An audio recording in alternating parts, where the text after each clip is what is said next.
tuberculosis right now are basically, the majority of them are out of one area called Summit, which is about 30 miles from Cleveland, Ohio. In Summit, that's where a lot of refugees are, and this is where all the media is staying, and this is where the delegates are staying. And they are being bused into the convention center, a 30-minute drive, by buses. They are staying in the hotels in Summit. Do you see the danger right now from the refugees being resettled in the United States? Not only with terrorism, because when you hear people concerned about refugees, you're thinking, oh my gosh, we see what happened with the refugees in Europe, we do not want them here. Notice how I'm talking about what they're costing us, the taxpayers, and just resettlement fees, billions of dollars, and what they are costing now. Tuberculosis was almost eradicated in the United States. Now it is coming back, and it is coming back with resistant cases that's not resistant to drugs. And with people flying, and with airplanes, and how many people attending the Republican convention, and staying in Summit, with people all around walking everywhere, with people who are actively infested with tuberculosis, and those who are attending the convention when they leave, how many cases are they going to spread? And we haven't even talked terrorism yet. Not to mention rape. Not to mention rape. It is incredible. Right now, we have rape cases already. We have one rape case in Virginia, in Leesburg, that's being covered up. We have a rape case in Idaho that's majorly being covered up. Actually, the case in Idaho by a refugee was against a 4-year-old little girl by 3 boys. Did you hear about that? How many of you heard about that? I just want to... Good. Some of you have heard about that. You must get our emails or something, or emails going around. That's a good thing. I'm actually going to be speaking in Ohio next week about this in Idaho Falls, because Act for America is mobilizing the troops actually to basically put the pressure on these city elected officials to basically stop covering it up. So now we are seeing rape cases. The case in Leesburg, the guy was in America, I think, for 12 days or something like that. It was like really, really close, soon, before he tried the attempted rape. In Virginia, we have 2,000 refugees resettled right now. 2,000. Obama and Hillary want to put tens of thousands of refugees on basically the Federal Express lane and try to get them to America before Obama leaves office. And we are now fighting that tooth and nail. So, I'm sharing all this information with you, not to scare you, but to educate you. I'm a firm believer. Be better prepared than scared.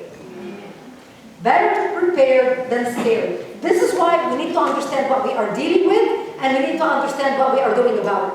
As I mentioned earlier, Act for America is now the largest national security organization in the country. We are the NRA of national security.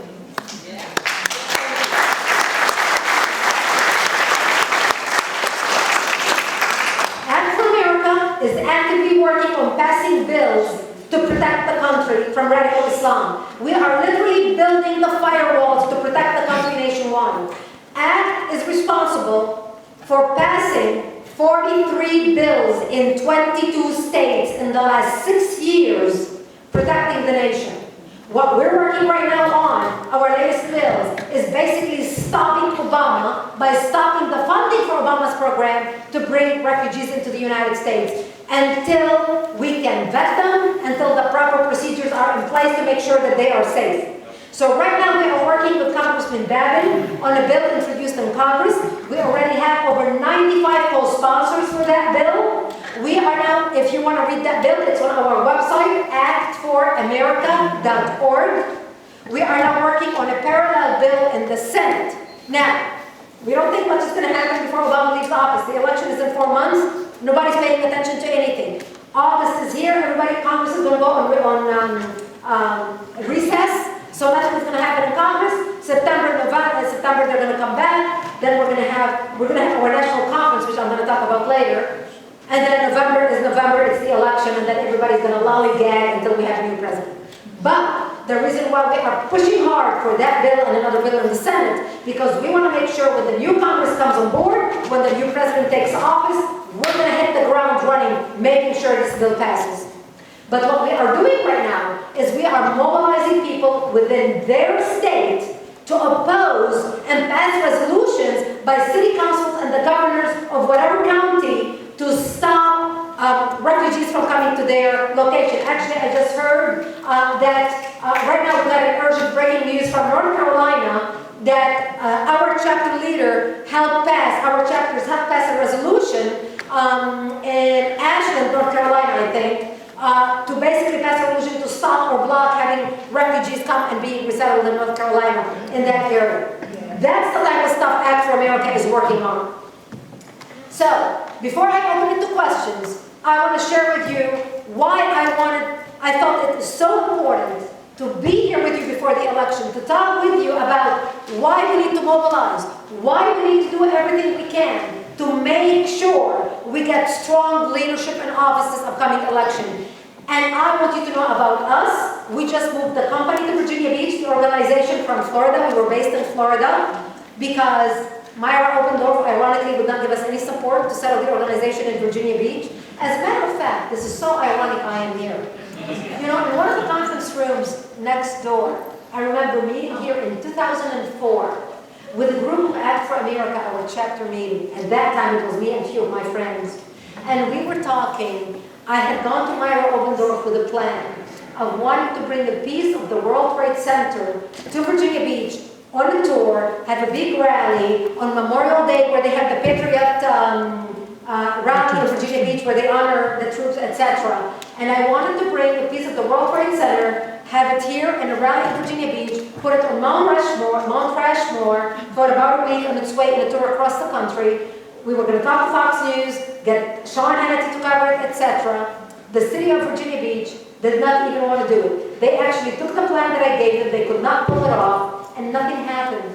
How ironic that we are here so many years later, and Act for America is the largest national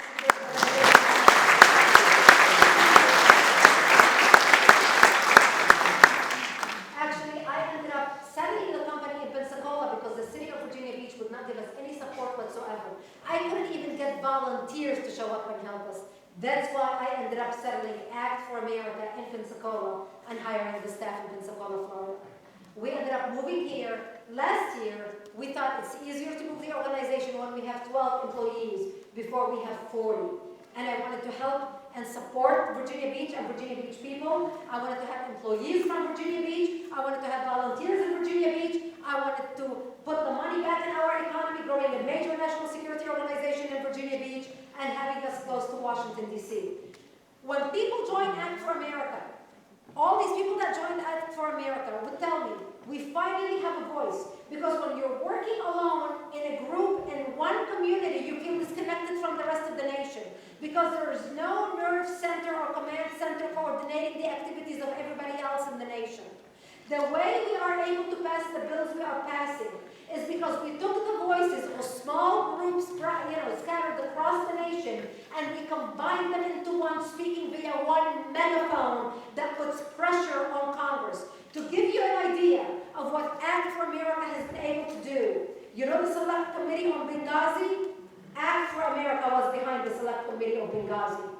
Act for America worked with Congressman Frank Wolf, in writing the resolution, and Act for America mobilized our chapters to gather over 189 co-sponsors for the Select Committee of Benghazi to become a reality. When finally Boehner, we put enough pressure on Boehner approve the committee, Frank Wolf stood on the House floor of Congress thanking Act for America for making it a reality. This is how today we're talking about the emails of Hillary Clinton, and we're talking about all the stuff that we are exposing with Hillary Clinton. That is the power of people coming together instead of small groups in different parts of the country, coming together as one under one umbrella and magnifying their voice. I would love for those of you here today to join us, to sign up to get our emails, to know what we are doing. Join our Refugee Resettlement Working Group. Right now we have groups working focused specifically on refugee resettlement to fight that nationwide. If you are interested in this issue, sign up to get our information. So when we have bills coming or resolutions to pass in the state of Virginia, we can notify you in a timely manner. You will be able to get on the phone with members of Congress who are going to brief you about what's happening with the refugee resettlement issue. Does this message resonate with you here tonight? Yes.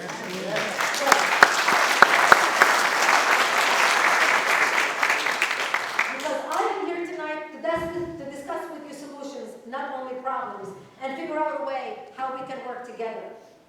We are mobilizing the nation, and what a time to be able to mobilize the nation. One thing I want to mention, we are having our national conference in Washington, D.C. this September.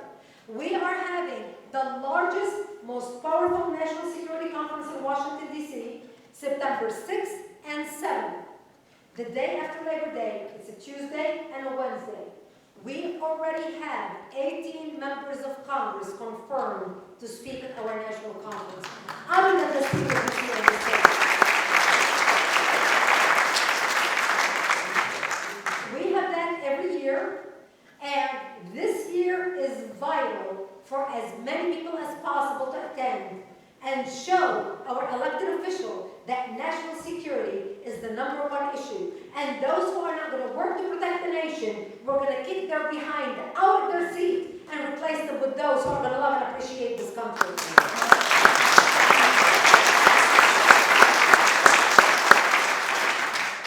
Our national conference is in D.C. It's only a 3-hour drive.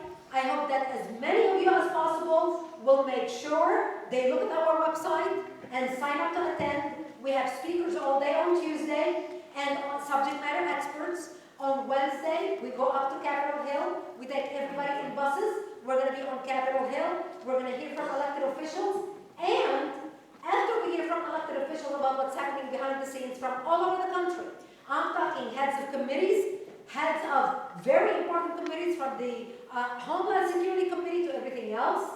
And they will be able to tell you one-on-one standing before you things you're not going to hear them talk about on television. It's going to be just like this, you and them. So if you want to have an opportunity to say something to Peter King, you want to have an opportunity to say something to McCall, or anybody who's anybody in the national security area, you want to be in Washington, D.C. In the afternoon, we have appointments scheduled for everybody who attends our national conference. If they wish to meet with their elected official, all we have to do is show up. We are lining up appointments with your senators and your congressmen. All you have to do is show up. And at the dinner gala, we're going to have General Flynn speak.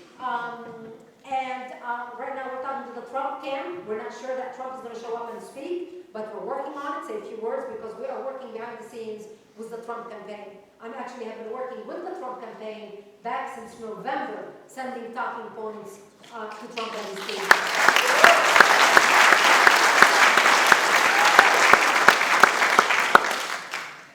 By the way, we are, well, no, I'm not going to talk about that. Because I know cameras are being recorded, so I'm not going to talk about that. It's that sensitive. Okay, we're not going to talk about that. The next thing, when you came here today, we passed flyers. I already cleared this with Robert, and he said I can do that. On the second page of the flyer, it said action card. On the action card, it says receive Act for America emails. How many of you receive our emails? They're free, doesn't cost you anything. Good. And those of you who did not raise your hand, make sure you sign up to get our emails. We want to be able to reach you when there's an important bill that we want to notify you about. Check that card if you do not receive our email. The second thing is join a chapter.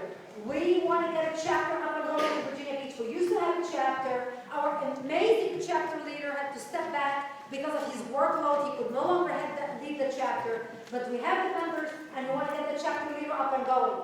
If you have the desire and the time to lead an Act for America chapter in Virginia Beach, we already have the members already up and going. If you can step up into leading a chapter, please check that box and write your phone number so we can contact you and call you and we can have lunch with you and discuss how we can proceed. The next thing is start a chapter. If you want to start a chapter in Virginia Beach, also please check this box. We need as many chapters as possible. Just fill in your contact information, your address, everything else. The last thing that I'm going to have to ask for, what does an organization need other than members and volunteers? Money. Money. I'm talking to the right people. You know, when I started doing this, I canceled my health insurance for a family of 4 between 2002 and 2004. ask for support because I thought money is just going to come. When we were able to finally get back health insurance for our family in 2004, I still was letting the organization going and driving all over the country speaking and flying. I literally spent my kids' college fund to fund Act for America as we grew Act for America. I did not get a first donation until 2006 when the first major donor came in and stepped up to support Act for America. And I finally learned after 15 years of doing this that if we're going to save the country, we have to stand boldly together and speak together with authority and pull our resources together to basically build a powerful machine that will protect the country. Because there's only 24 hours a day. We can work here locally on a little bit, with a little bit of money, for the same 24 hours, or we can work on a national scale for the same 24 hours and get a big bang for our time and for our resources. The NRA, you heard me say we are the NRA of national security. The NRA has $360 million a year budget. Did you know that? $360 million per year. That's how you are able to see national commercials the way you see national commercials on the air. The NRA is a 140-year-old organization. We don't have 140 years. We don't have 75 years. We don't have 15 years. Heck, we only have barely 5 years. And in my opinion, we have 4 months until Judgment Day. 4 months to turn the ship around. Yes, you can clap. 4 months. We need to organize and we need to mobilize, but we also need to build a powerful national security organization. Now, I'm not asking you for $1,000. What we're asking for is $1 a week. $1 a week. Anybody can give $1 a week. $1 a week. We have 300,000 members. If each person gives $1 a week, can you imagine the budget that we will have? Can you imagine how many lobbyists we will be able to hire on Capitol Hill? If we are able to pass 43 bills in 22 states with 1 lobbyist, just imagine what we can do with 5 lobbyists working and educating elected officials. That's what we need to build the firewalls. Tonight, I'm appealing to your generosity. On the back of this paper, I urge you to stand with us with $1 a week. How many of you can give $1? Thank you. How many of you can stand with us today with $1 a week? Raise your hand. Thank you. I appreciate you. We need your support. Please fill this form. Make sure you check whatever card. If you can stand with us at $19 a month, please do so.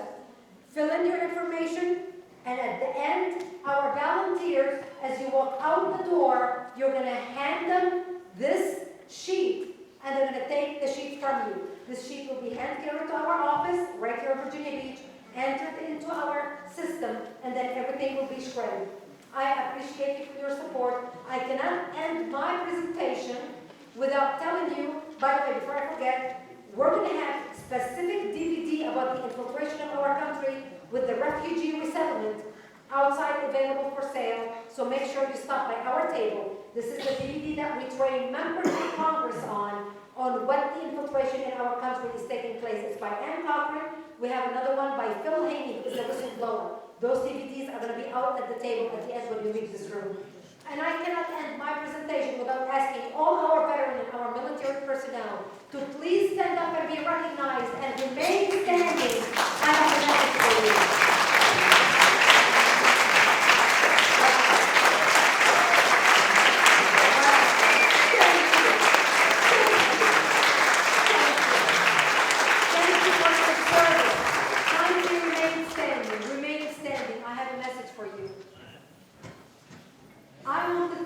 From the bottom of my heart for building a nation for me where I can come and be all I can be as an American. I know that my freedom is built upon your shoulders and your sacrifice. I want to thank you for my freedom of speech, for my freedom of religion, for my freedom of expression, for my freedom to be able to stand before you here today. I would not be able to do it without your sacrifice. You are not only my heroes, you are the heroes of millions of Americans who are unable to stand today. On their behalf, I thank you. I thank you on behalf of millions of people who are living under tyranny across the globe, who wish they had a military like you, who will never have the chance to tell you how much they appreciate what you do to eliminate tyranny and spread justice and freedom around the world. On their behalf, I thank you. And I vow to you that I am building an organization with Act for America that will always honor you, that will always praise you, that will always sing of your sacrifice, that will always see to it that we educate the young generation of Americans just about where their freedom comes from. May God bless you, and may God bless the United States of America. Thank you for honoring me with your presentation.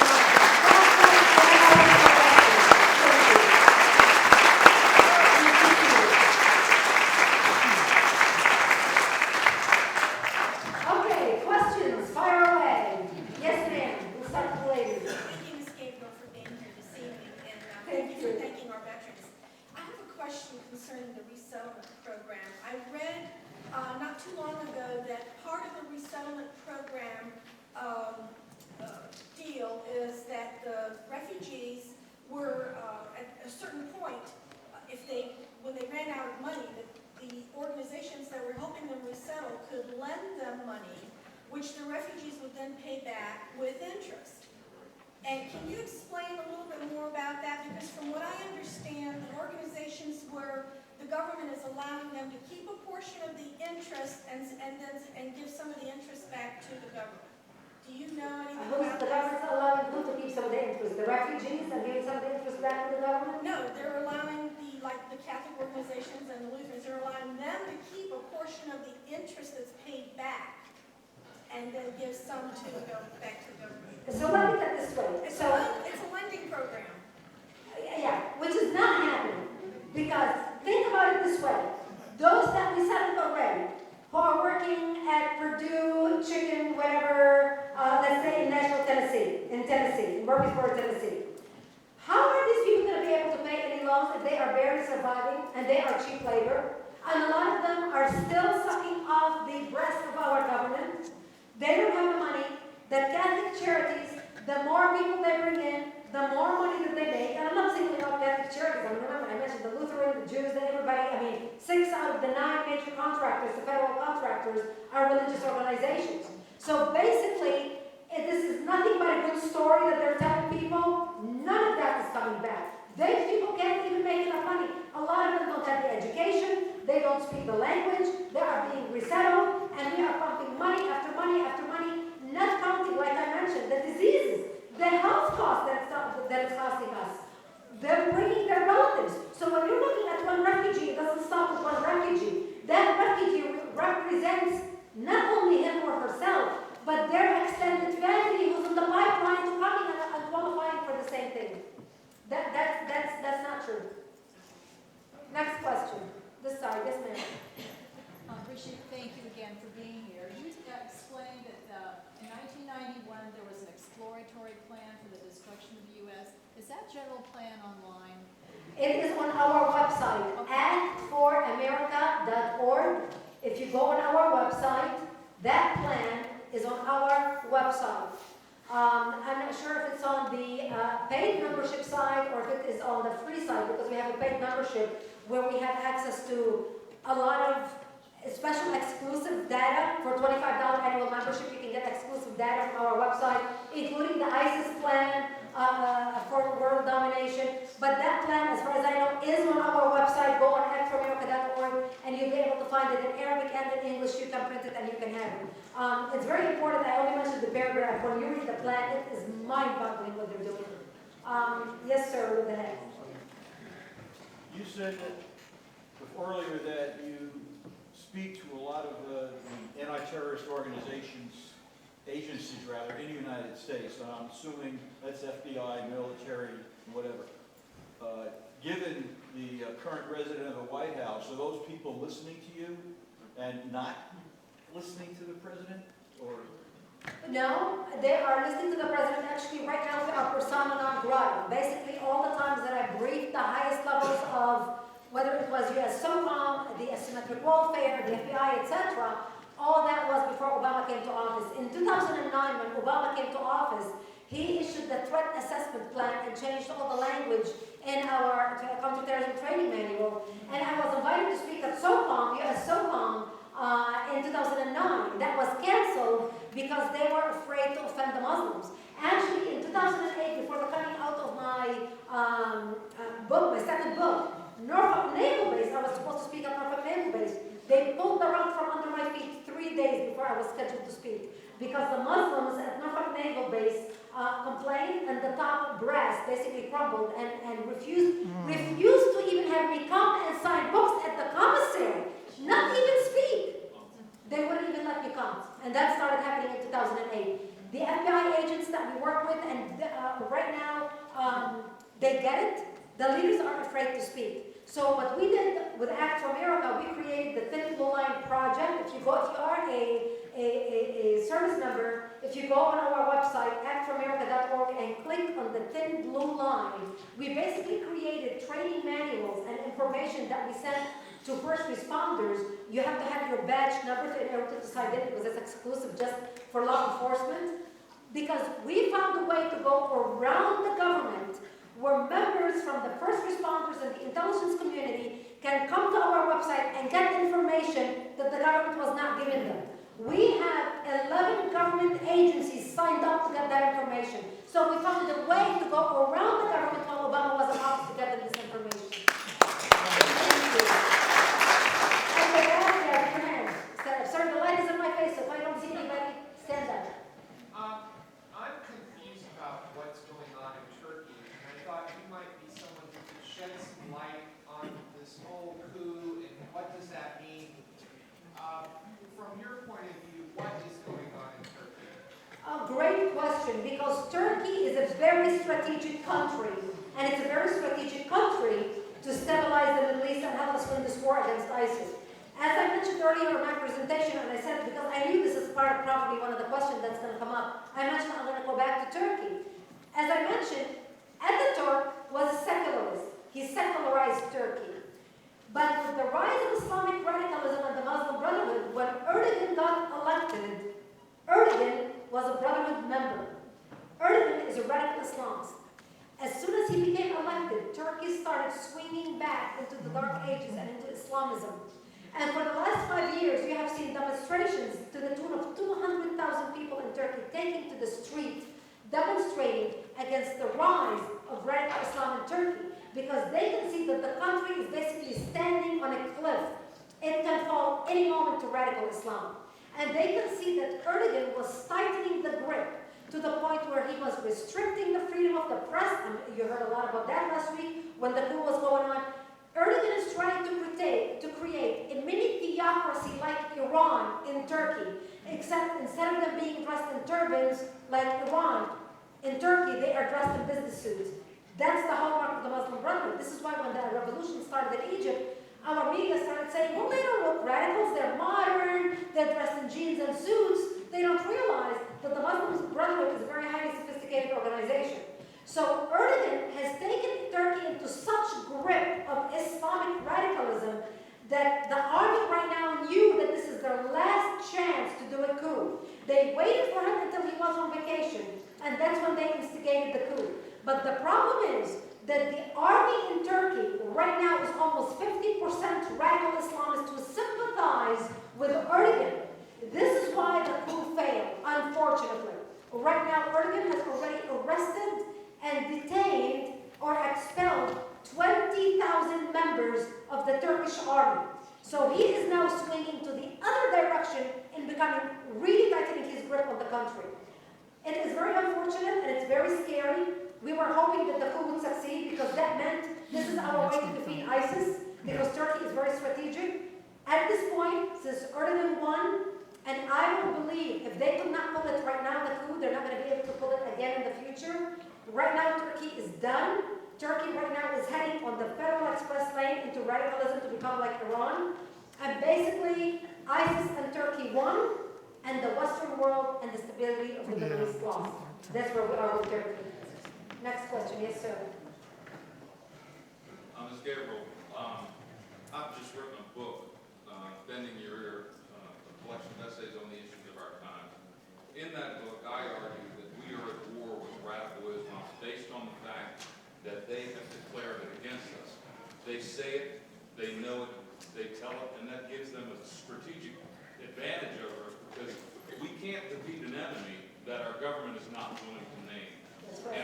that part of your education to the congressman is to convince them that the seriousness of this threat against us.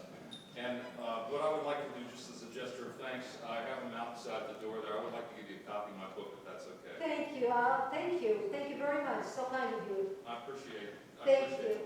I appreciate it. And yes, we are educating members of Congress. Actually, what I mentioned, the DVDs that we're going to have outside, those are private briefing for members of Congress about the refugee resettlement, about the infiltration of our government. The Phil Haney one, he's the whistleblower that you see a lot on television right now and on Fox News in particular. He's the one who could have stopped San Bernardino, but the State Department, literally the Department of Homeland Security went in and deleted his file of all the Muslim operatives in our country that he was monitoring.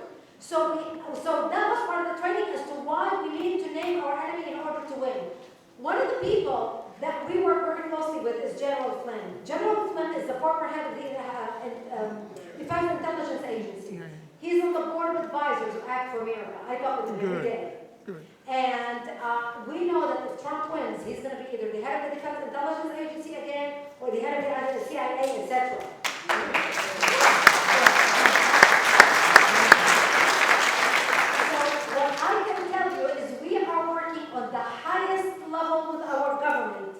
On doing whatever we can. This is why under Obama, when you were not going to be able to pass a lot of things on the federal level, this is why we went to the state level and started passing bills on the state level. And we have had an incredible success, 43 bills in 22 states. It's not shabby.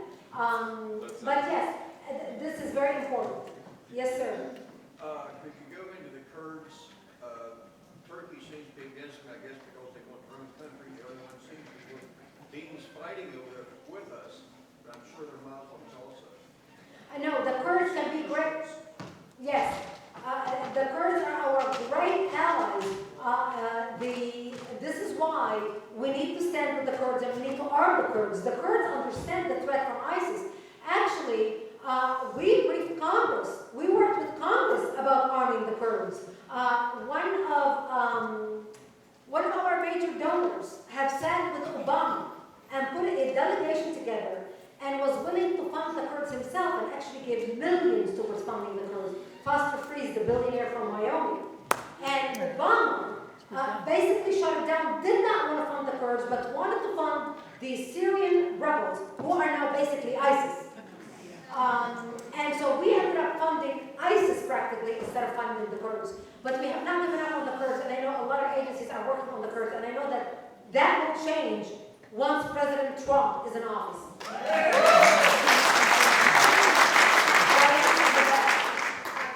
And then the one next to Diana. Go ahead. No, it's okay. I was reading about 2 weeks ago in Radford, Virginia, the refugee resettlement plan, which was just exactly what you explained to us. And I thought, oh, this is really interesting. So in terms of Virginia Beach and Hampton Roads, are you at liberty to share something? One of the things that really appalled me is that the meetings in Radford were not public meetings. They went to the heads of several churches and Christians. That was just so good. That's right. And they invited them. They didn't say it was a closed meeting. It was just a small group of us. And the multiplication factor and everything. So how do we get the jump on that locally, other than to perhaps, alert anybody who has a church in this area or a place of worship that, guess what? We are maybe about to be invited or have been, but it's so hush hush and quiet. How do we prevent that actually taking tentacles here? Great. We are working on exactly that. This is one of our goals, our refugee resettlement working group. We've got now 5,000 people nationwide. And what we're doing is now we're trying to find out when they are meeting. So we are getting our people mobilized to know what to look out for when the notice comes out, so we can get our people to show up to the meeting and make sure that elected officials know that we don't care about your blind greed. You better not get any refugees into our community, period. End of story. And they need to see you at the meeting in order for them to do that. Now, a lot of times they keep it secret. We are working on finding out exactly how they're doing it so we can preempt them. In certain communities we found out, and we were able to turn out our chapters and actually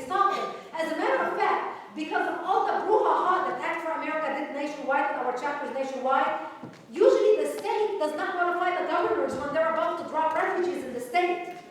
But starting 2 weeks ago, because of all the brouhaha that we did, now they started notifying the governors.